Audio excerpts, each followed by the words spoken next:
Look at what arrived today. Ah, so pretty.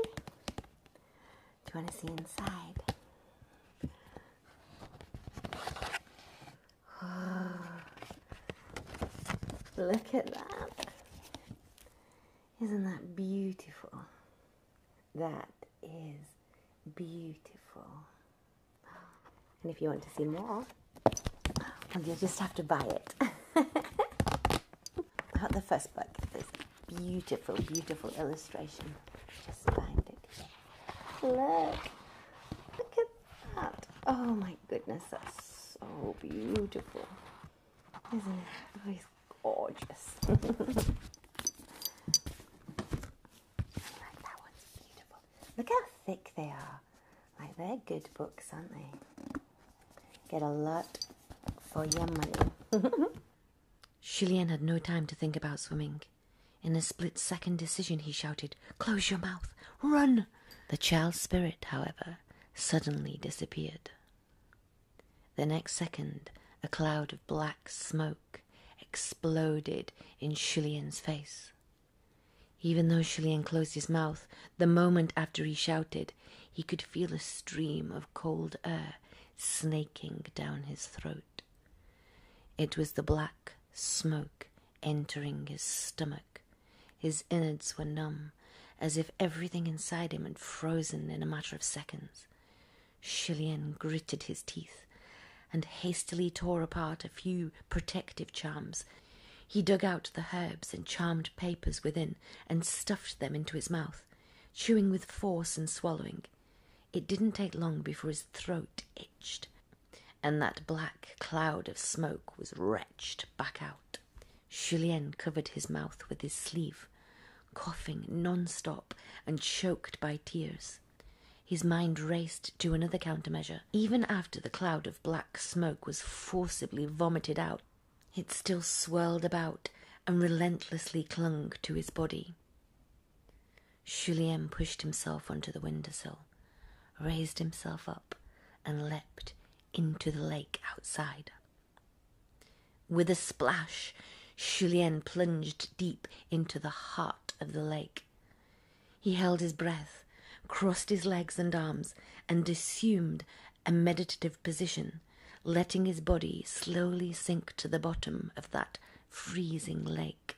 Once his heartbeat returned to normal, he looked up and could somewhat make out a black fog swirling above, blocking off the surface of the water. Once he emerged, he'd have to gasp in a deep breath, and in doing so, he would surely suck in the child spirit into his stomach.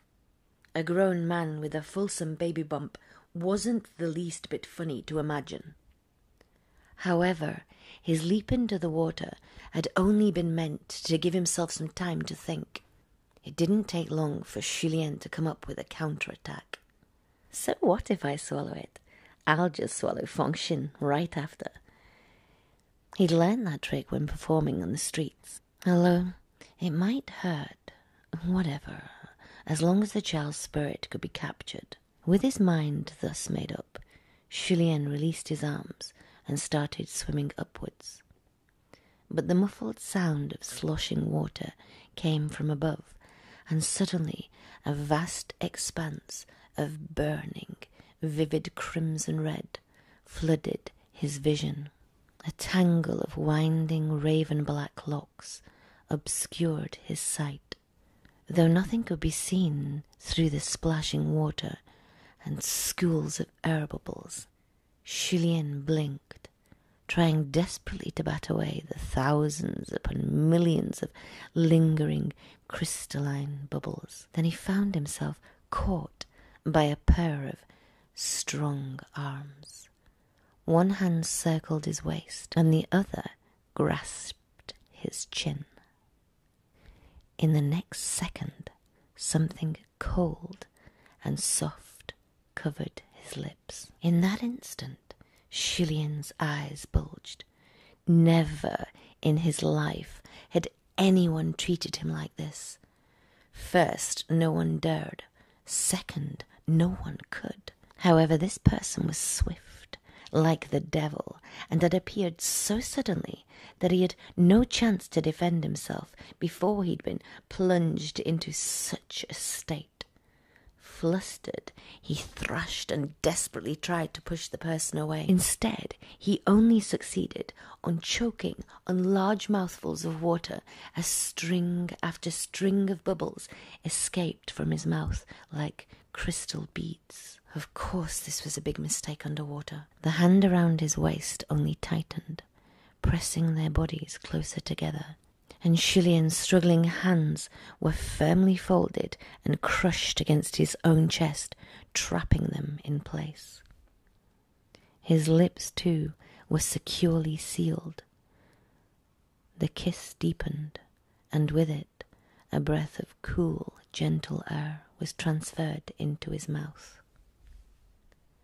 Completely helpless and at a loss, just as Lian began to accept his fate, he finally saw the person's face clearly. It was Cheng. The moment he realized it was Cheng, he stopped struggling. Innumerable random thoughts popped into his mind, all inappropriate for the time and place, such as, so it was Cheng. No wonder he's cold. Ghosts don't need to breathe, but he can still transfer air to me? Don't ghosts sink in water? Cheng suddenly opened his eye, staring into that dark eye from such an intimate distance.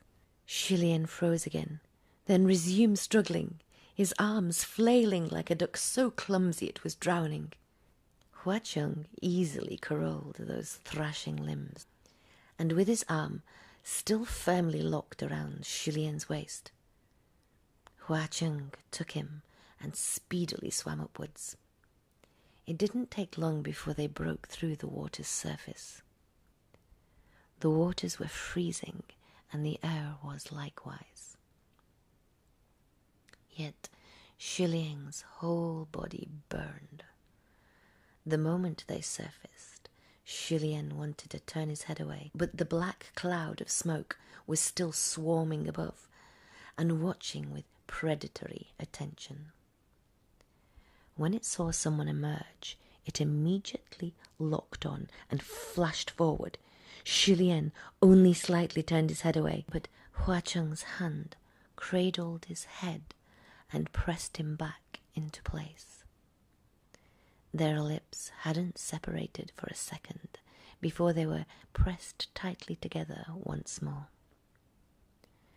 Lian's lips were aching and numb from the kiss, and he felt as if he was about to lose all sense of himself. If this were anyone else, he would have long since stabbed them with his sword, but it just had to be Cheng. He was so completely at a loss as to how to respond that tears threatened to fall. Just then, beyond Cheng's face, he saw thousands upon millions of silver butterflies break through the water beside them.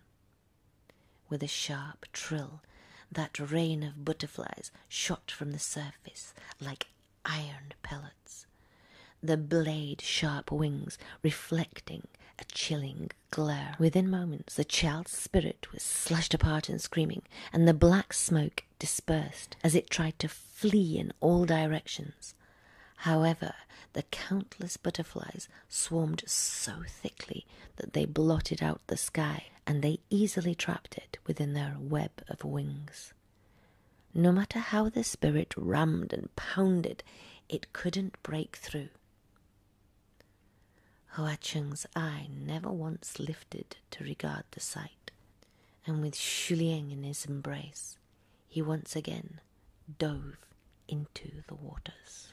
After a while, their lips finally parted. Once separated, another stream of air bubbles spewed from Lian's mouth, and Cheng freed a hand to toss a die. The die spun rapidly in the water. It spun out a strong, whirling current before it finally stilled. Afterwards, Hua Cheng and Xu Lian once again surfaced. This time the shore was not far away, and Hua Cheng finally swam over with Xu Lian in his grasp. Who knew what shore it was? There were lights and voices, seemingly close, yet also far away. Over the waters behind them, the swarm of butterflies shot into the sky, with the cloud of black smoke their captive, flying towards the faint lights in the distance, and leaving the fading trail of the child's spirit's wail in their wake. Moom. Xu Lian and Hua Cheng climbed ashore and collapsed heavily on the ground to stare at each other. Now Xu Lian was finally able to take a good look at him. It had only been a few days since they had parted ways, but Xu Lian felt like it had been a long time since they were last in each other's company. Hua Cheng looked good in different ways each time they met. This time he seemed older by a couple of years. His face had always been handsome, and out of the water it was even more eye-catching. His locks were exceedingly black, his skin extremely pale, and on the right side of his cheek a very thin braid with a red string was intricately woven through his hair. For the first time, Xu Lian realized that Hua Cheng's hairline was a subtle widow's peak. It made his face look even more shapely and fine. The black eye patch covering his eye added a murderous aura that muted this elegance, but it balanced his good looks almost perfectly. Hua Cheng's brow was knitted, as if he was enduring a most arduous ache. He gasped a few times before he opened his mouth to speak, his voice distinctively lower than before. Your Highness, I... From the hair on his head to the clothes on his body, Xu Lian's entire person was dripping with water. His lips were swollen, his eyes vacant. He was dazed for a good moment before he managed to stammer out, I...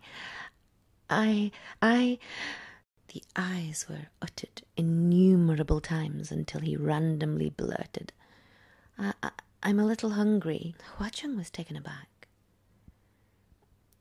Xu Lian hadn't yet recovered from the shock. His mind was a jumbled mess.